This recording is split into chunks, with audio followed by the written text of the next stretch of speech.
La mairie du Bois-Plage-en-Ré s'était mobilisée contre le cancer du sein samedi 21 octobre en proposant toute la journée marche, course, yoga, atelier floral, initiation à la danse et bien entendu une conférence animée par le docteur Loïc de Pongeville, chirurgien oncologue à la clinique de l'Atlantique, président de l'ISCM, et Laurent Perron, professeur en Tai Chi Chuan. En France, le cancer du sein est le cancer le plus fréquent chez la femme, avec environ 52 000 nouveaux cas chaque année. Il est responsable d'environ 11 500 décès par an. C'est en France le second cancer le plus fréquent après celui de la prostate. Le plus souvent, les cancers du sein sont diagnostiqués chez la femme de plus de 50 ans. Île-de-Ré TV en a profité pour interviewer le docteur Loïc de Pongeville sur cette maladie, en commençant par la prise en charge du cancer du sein qui fait appel à une équipe pluridisciplinaire. Docteur Loïc de Pongeville. La prise en charge du cancer du sein, ça nécessite une prise en charge globale et surtout pluridisciplinaire. Donc il y a les chirurgiens qui interviennent, qui retirent le cancer, les oncologues qui font la chimiothérapie, qui peuvent agir aussi, on va dire, à travers des chimiothérapies, et des radiothérapeutes qui vont faire ce qu'on appelle de la radiothérapie, une action locale par des rayons. Et il y a un autre traitement qui s'appelle l'hormonothérapie, qui sont en fait des comprimés qui vont permettre de limiter les risques de récidive.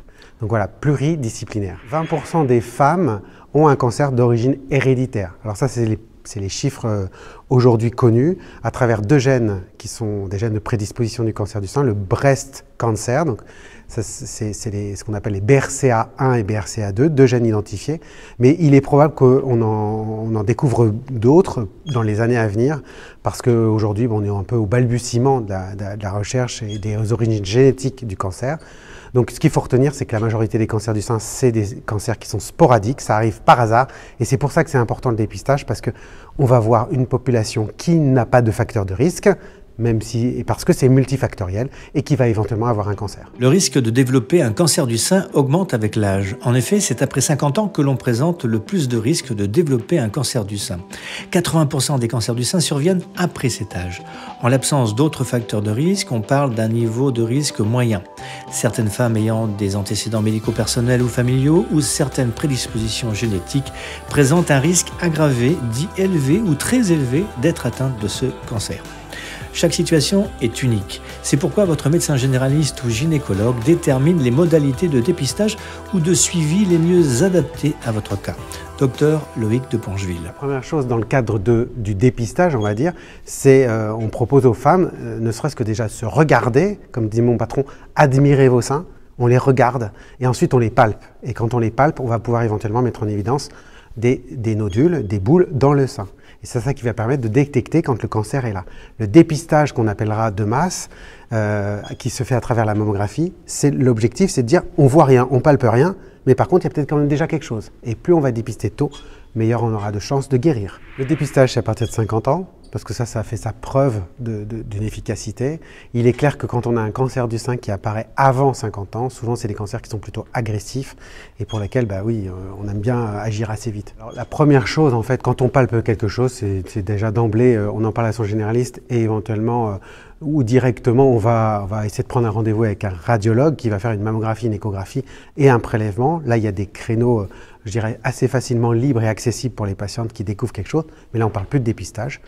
Et ensuite, en fonction du résultat de ce prélèvement, on va orienter, la patiente va être orientée par son généraliste, son gynéco ou par elle-même à travers les bruits de couloir, ça va vers soit un chirurgien qui fait la cancérologie du cancer du sein, soit un oncoradiothérapeute en fonction, on va dire, du type de cancer. Mais la plupart du temps, on préconise quand même que c'est le chirurgien qui peut voir la patiente, qui va pouvoir dire il faut opérer d'emblée ou pas, ou au contraire, et il arrive quand même aujourd'hui à un certain nombre de cas des nécessités de mettre en place une chimiothérapie avant la chirurgie pour améliorer la survie des patientes.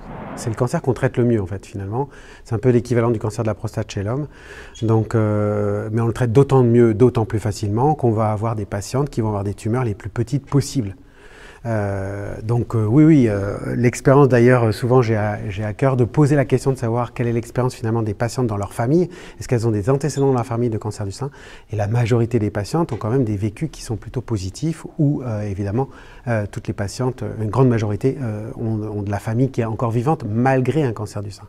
Mais ça veut dire qu'elles ont été prises en charge à temps. L'Institut du sein de la Charente-Maritime prend en charge chirurgicalement près de la moitié des cancers du sein du département, avec des patientes qui viennent aussi bien de Rochefort, Royan, Saintes, Niort, l'île d'Oléron et l'île de Ré.